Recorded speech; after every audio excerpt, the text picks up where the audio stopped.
Hello and welcome to the Voiro podcast, season 3, episode 9. And as we have in the last couple of episodes, I am joined today again by Anil Karat, one of the co-founders of Voiro and chief architect. How are you today, Anil? I'm fine. Thank you, Kavita. How are you? Good. I've had quite a week, and a lot over the week has been about audiences. And we've been having conversations with so many people about audiences, and there's a lot of articles that we've come across on what's happening in the audience world. Also, like you know, beginning of this year, I made a decision that I'm going to go for any event that I'm invited for. And both of us were recently uninvited from an event because we didn't make the cut. I really felt bad for the person to call us up and tell us that. She got fired. I had no idea. That email bounced back. Anyway, so I went for an Adjust event midweek. Not midweek, it was early in the week. It was on a Tuesday in Bangalore, in Goki Goose. Have you been to Goki Goose? No, I'm too old for that. Oh, what are you saying? I'm older than you and I've been there. It's quite a party place. When I went, they were playing 90s pop music, which included Backstreet Boys and... Hey, Backstreet Boys is coming to Bombay and Delhi. What are you saying? Yes. Really? Yes. Then me and my friends can go. Can sing to it. Are you going to go, Leena? Let us both go. Excellent. So, so Goki Goes, we went there, and last time I was there, it was like a massive crush. There were a lot of people. There was this DJ on stage that had his own troupe of people, who looked like another bunch of Backstreet Boys. They had baseball caps and coats, and they were all bouncing and bobbing on the stage. It was quite fun. It was fun. You have to make that face. But when we went, Jitin and I went to Goki Goose to meet the Adjust team, and they had invited a whole bunch of ad tech people from Bangalore. And man, there are a bunch. There are a lot of people. We met publishers, we met app marketers. Everybody was talking the same language. It was quite a buzz. There would have been about maybe 200 of us in that place. It was nice. It was nice to know that there's a huge community out there. And I'm hoping that some of them are at least listening to this podcast. But coming back to what we will be talking about today, which is audience targeting, what's happening in the audience world, the tech behind it, etc. I wanted to know your first thoughts on this whole move towards making audiences accessible. And I know that you don't want third-party cookies to go away, but it's happening, and people are moving in a direction that's, I feel, it's making things a lot more complicated. Don't you agree? Kind of. See, third-party cookies can coexist with this whole audience thing that's going on. Right. They are, you don't have to replace third-party cookies with this. Okay. Because, see, audiences, ultimately, if you have publishers and you have the demand and the supply side, both are going to have audiences, right? Both sets are going to have their audiences, and they would want to, especially the brands would want to retarget new products to the audiences that they have. Similarly, publishers would have already categorized audiences by various segments, and they know they would have learned from they would have learned about their audiences. So these two, marrying these two audiences and selling, showing the right ad is definitely something that's going to happen for sure. That I don't think has to replace third-party cookies. People are using it as an alternative to third-party cookies, but it need not be. And it has a lot of value because one of the things is about it's about being able to make a sale, especially for e-commerce companies or even for brands that can make an online sale. This is extremely useful because you get good audiences who will probably make a purchase. The CPMs will be higher for sure, but it's something that you can easily attribute to also. Like, one of the biggest problems when we have talked to brands in multiple places is a question about attribution. Like, what did I get a sale from this showing this ad? And I think the whole exercise that is going on with audiences is moving closer to giving a better answer for that question. So yes, and to your other question, is it technically challenging? Yes, it is, because marrying two sets of audiences without telling each other any details about that audience will involve some level of cryptography and masking those IDs, masking those identifiers, and still being able to match. So it will require some effort, and it's not going to be. It's not unlike what has happened before. Like any new ad technology requires some effort. So this will require people to learn a few new things. That's it. But yeah. Yeah, just picking up on the aspect of all the ad tech that we've seen in the past has gone through this ebb and trough. And we were talking about this a little earlier. When the first ad was put up on YouTube, there were a bunch of engineers literally holding up that ad at that point in time. And it was a huge task to do it. Building an ad server, not trivial. Showing the right ad to the right person at the right time, using the kind of constraints that have been defined in that ad campaign is not trivial at all. And doing that at scale is even more difficult. But over the years, what has happened is over the last 15 years, all of that kind of tech has gone through more of a smoothening curve, right? Where while it's still complicated under the hood, they have made it more and more simplified for a regular person who's not an engineer to be able to jockey an interface and get the outcome that they want to. And therefore, they have been able to achieve scale. You don't need specialized skills. You don't need to have specific kinds of understanding to be able to actually run an ad campaign today. You can do it even as a layperson. And it's easily understandable to you. From the audience's part of it, I feel like we're going through this like climb to that peak of making it as technical as possible, before which we start the descent to making it acceptable and smoothing it out for people to use it. So over the next 3 to 5 years, we will see that tectonic shift in how people will look at data, how ad tech companies will, what kind of engineering talent they will hire, how publishers are going to be looking at this differently, because they need to now start lining up their tech and capabilities so that they don't get left behind or become irrelevant or have to play catch up in a way that puts them at risk. Yes. So one of the things that, what struck me is, of course, coming back to NBCU's what are they called? 123, right? So every year they have a conference. It's almost like an upfront. I think they have all of their talent come and talk, but they also have like a tech counterpart. I think this time, who's the other guy in Apple? There is Steve W. Huh? Wozniak. Yeah. So Steve Woz came and spoke.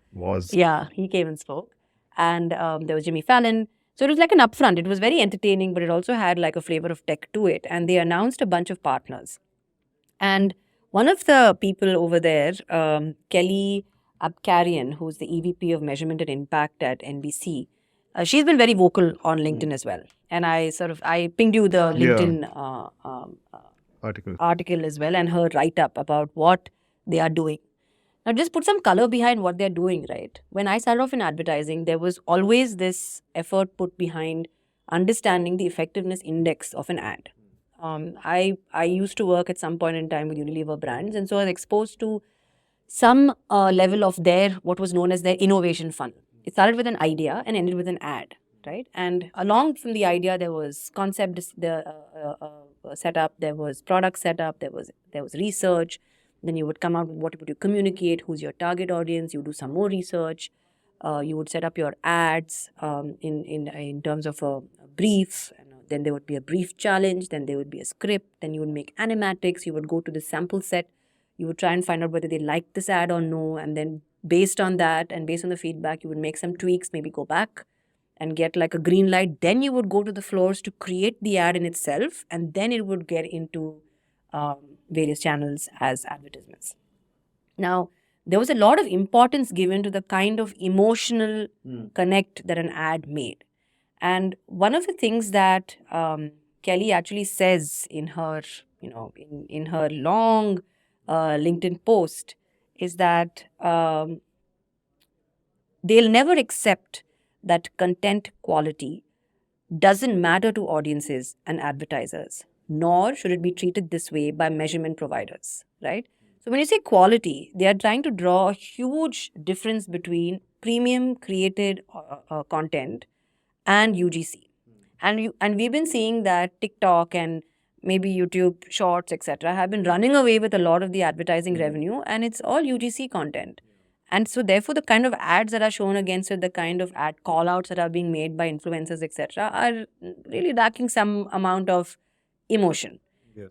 And on television, it's a larger screen and it's a more premium bite. And there are millions of dollars put into creating an episode. There are thousands of people who work on producing and directing and acting in these episodes and connecting with audiences. So to advertise against that kind of content and then pay pennies on the dollar is criminal. So now TV companies are fighting back and saying that content quality matters. Ad quality versus content quality also matters. And that would also mean that you would be able to get better ROI from it. What do you think? Well, see, NBC is obviously going to say that. Obviously. Yeah, obviously they're going to say that because they do produce good content, good long form content. But it's ultimately the buyer, the buyer of the commodity. They are the ones who are going to speak, right? They're the ones who are going to talk with their money. So we cannot say for sure. I think both sides have their pluses. See, what the article says definitely has its merits. There is good content, but I mean, personally, when I'm watching good content, I would not like to see any ads. Sure. I would like to just pay and like not see any ads. Because the ads today are shitty, admit it. I mean, they're like, Maybe, yeah. they're coming in to say take it 50% Yeah. off, or like it's badly Yeah. produced. It's not made to entertain you in any way. Yeah, and also if you think about it, the ads that you see in say a YouTube video or an Instagram story or something, usually it's more personal. Like it's like a sponsored ad, or the creator themselves use the product and they're like endorsing it. It's like a product endorsement rather than an ad many times. So there are different types of ads, I feel. I think comparing it and saying that the content is, because the content is good, we command a higher premium, I'm not really fully buying it. You can say that yes, the CPM should be higher because you're going to reach a larger audience or a different type of audience. Maybe that's something. But based on the content, I would say maybe, but Yeah. I don't fully buy it. So I think what NBCU as well as the rest of the publishers are going for is not just over-indexing on one parameter. Content quality, ad quality have to be in the mix, which also explains their 29 partners that they've gotten, and they've gotten people like iSpot TV, Video Amp. They've got people like EDO Inc. as well as Dumbstruck. So iSpot and Video Amp are companies that are looking at replacing people like Nielsen. So you know exactly how a TV spot has actually performed versus a sample size. And over there as well, they bring back the likability and the other smaller, like the intangible aspects. They're quantifying quality, so to speak. The quality of the ad, yes, I get that part, because especially with I think general product ads, not nearly targeted ads, the quality matters a lot. If you go back to when we grew up, our childhood, and even the famous ads that come out of Super Bowl, right? Yeah. They're memorable. They're memorable. Yeah. So the quality of the ads, for sure. It's unlikely that on UGC content. Yeah. But just going back to your own statement, right? You're saying that if I'm busy watching something, I'm engaged in it, I'd really get irritated about getting a regular ad as it is today. But if it's a well-made ad that actually plays to the emotion or plays to the level of quality and the mind space that I'm in at that point in time, I'd probably be more interested in watching it through, right? The probability of me liking that ad is much higher, which is what they're going for at this point in time. Because if I was a publisher today who owned like a large, if I was a media mogul, right, I'd be really pissed off if I had shitty ads against the content that I'm creating and spending millions against. And there is no one way to make money. It has to be ads plus subscription plus transaction, etc. And everybody wants to know what happened and why are they spending this kind of money. And how do you tell an advertiser, man, you got to match up to my quality because I'm creating great quality. Your ad is going to be appearing against that great quality content, so you better up your game. You tell them this with ROI, right? Saying that your quality is up, your ROI is up, because that's basically why you're making that ad. which goes back to when I was starting off with that conversation about the innovation funnel at Unilever. So back in the 2000s, they used to run, I don't know whether they still do, but all of this is not brand new things. These are all built up over time, and it used to be done in sample sets, etc. But advertisers then would obsess about the effectiveness index. They would use a bunch of parameters using sample size and sample sets and certain kinds of audiences, and they would measure and give a number and a score to persuasion, enjoyability, memorability, and branding, right? And that would then give you an an amalgamated score of the effectiveness index of this particular ad. And it was always an ad that was based on brand story, brand personality. We were all taught that this brand could be a living, breathing person, with feelings and things that he or she would do in a situation. And the most famous one was the irreverent acts young man, right? So you could easily, if you because the brand personality was so strong, you could create a mini series on this guy. You could follow him in discotheques, like with that "I Like to Party" a song with that pulse. So memorable because it was all over at that point. And I thought it was just because I was in advertising, I was buying it, and I was really like drinking that Kool-Aid. But years later, I feel like that is still stuck in our brains. I feel like it's super memorable. And it had a high level of persuasion when you used to go to a shelf and you had, an unnamed brand with a DO and you had Axe. You would probably pick up Axe because it invokes some level of emotion to actually pick it off a shelf, which is what is human at the end of the day. And speaking of human, there are these other two tech partners that they have signed up with. One is called Dumbstruck and the other one is EDO. And they understand the emotional resonance to ads and the impact on in-market performance. If you remember, about 4 or 5 years ago, we had this person called Lava Kumar who came and spoke to us. And he was on the precipice of joining this company called Entropic. And Entropic is exactly like them.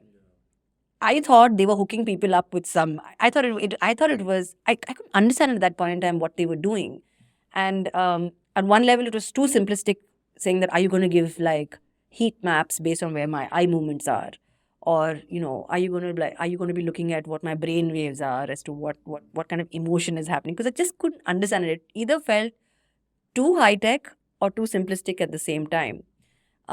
But these companies basically have a very large sample set audience, and they have them categorized by various parameters that they can then slice together based on the brand that they are doing the research for, and actually understand the reaction of from a human being perspective to an ad, the likability of the ad, the engagement, based on the facial movements, based on how I guess I don't know if people dilate or they laugh. I don't know what else, but it's interesting. But they are trying to quantify again the quality, and this is more sample set.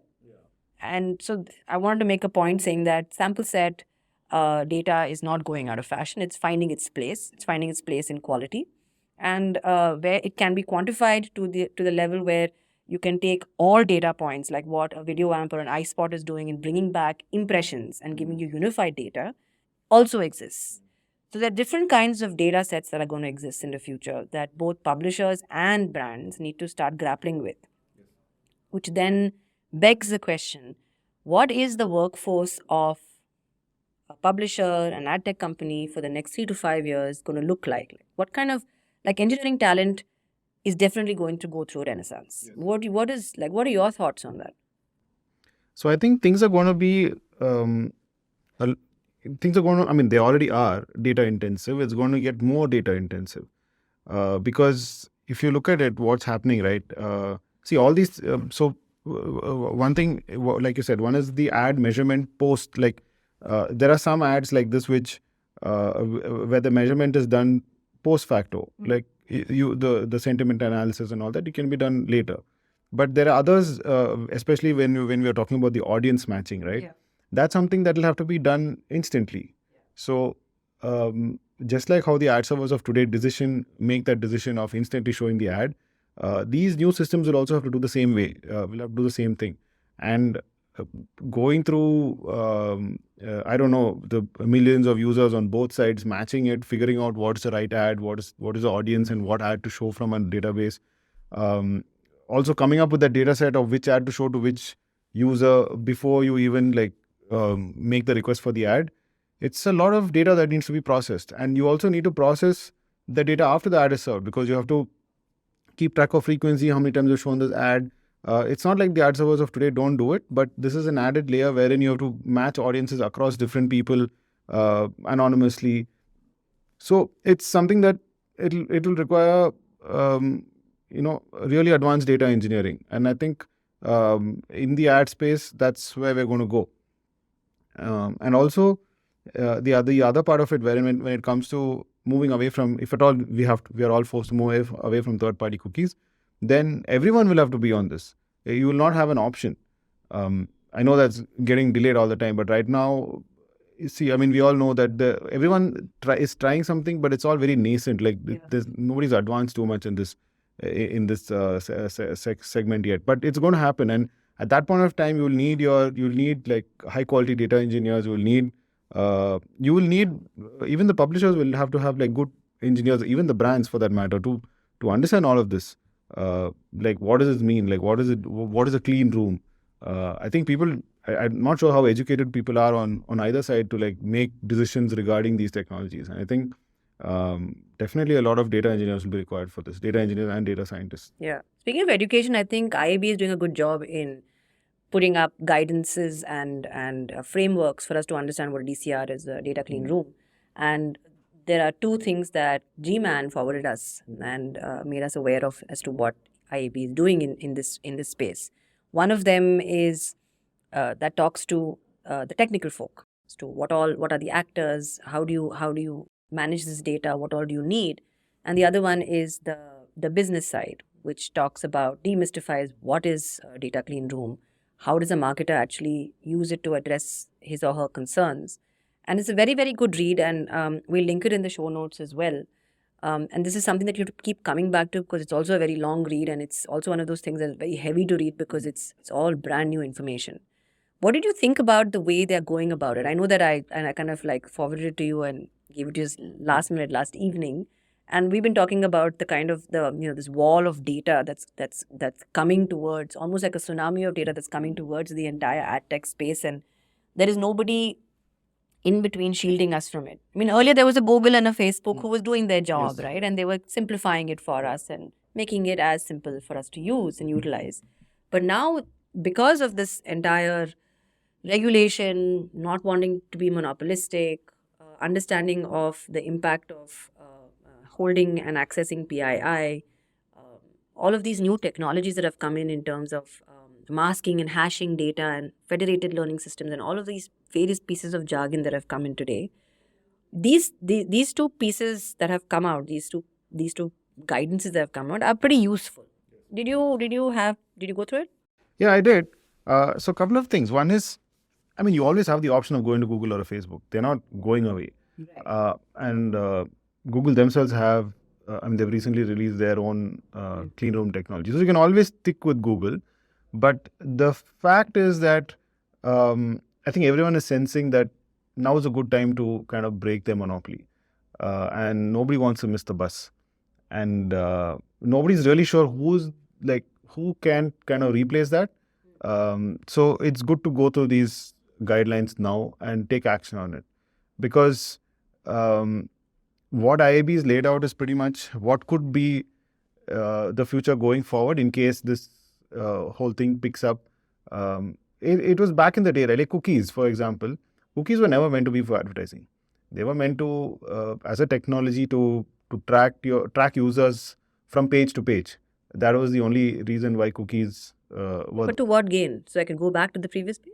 No, something as simple as a login, right? Like you log in. How do I know that this? So now you're on the browser. You don't want to log in on every page, right? So you log in, you write something into your cookie, and then every page reads that cookie. To say this is the same login user. Yeah, figures out that this user is logged in.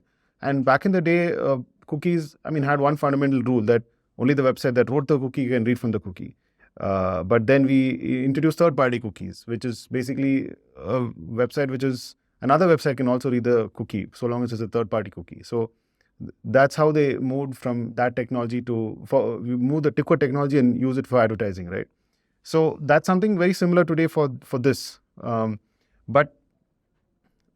But in today's context, right, when we the reason why we are moving away from cookies is because you don't want these big companies tracking you. You don't want But they are. I'm allowing them to. You're doing that today, but the future that everyone is talking about is when users have control over their data, right? Like I want to be shown. I have gone to Hindustan Unilever and bought something, so maybe I will give them the right to retarget more ads to me. That's the future that's being sold to us today. Like I bought Nike shoes, maybe I'll buy another Nike shoes 1 year from now, and Nike has a right to like advertise the new shoes to me. So what does Nike have to do in this case? Like maintain that user set, user information, and if they have to talk to 10 different publishers, how do they give this information to the publishers and ensure that the publisher doesn't misuse that or use that information somewhere else? How do they do that? That's why both sides need to get used to, need to understand the technology behind this, so that Nike can go to Hotstar or Nike can go to ESPN or how many publishers they want with this user data. And Nike for sure knows that, this user is probably watching Hotstar also, and target that ad in a way in which Nike knows that the user information is not stolen from them, and Hotstar is not giving the user information to Nike, and this kind of transaction can happen place. And in what I'm saying, it's just Nike. It's not Nike going to an agency. It's not Nike going to a Google. It's just Nike can directly transact. I mean, that's the whole promise of the new. But is it practical at scale? That's what we're trying to do, right? That's what the engineers are trying to do. Make this whole thing practical. It's just like thinking about how if I asked you 10 years back, is it practical for everyone to like stream stuff from their phones?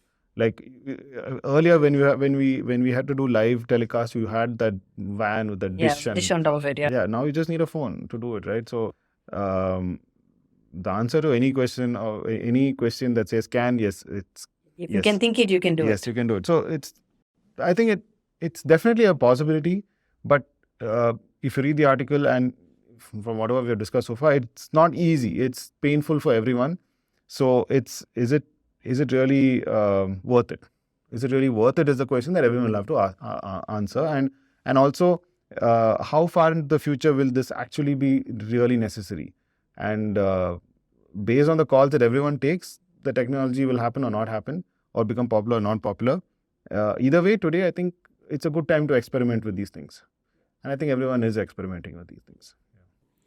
On that note, we've had quite the week, and we encourage everybody listening to this podcast to please constantly experiment with what you're doing at work to push the boundaries. We're always here to answer any questions or connect you with anybody else we may have mentioned on this podcast who we know.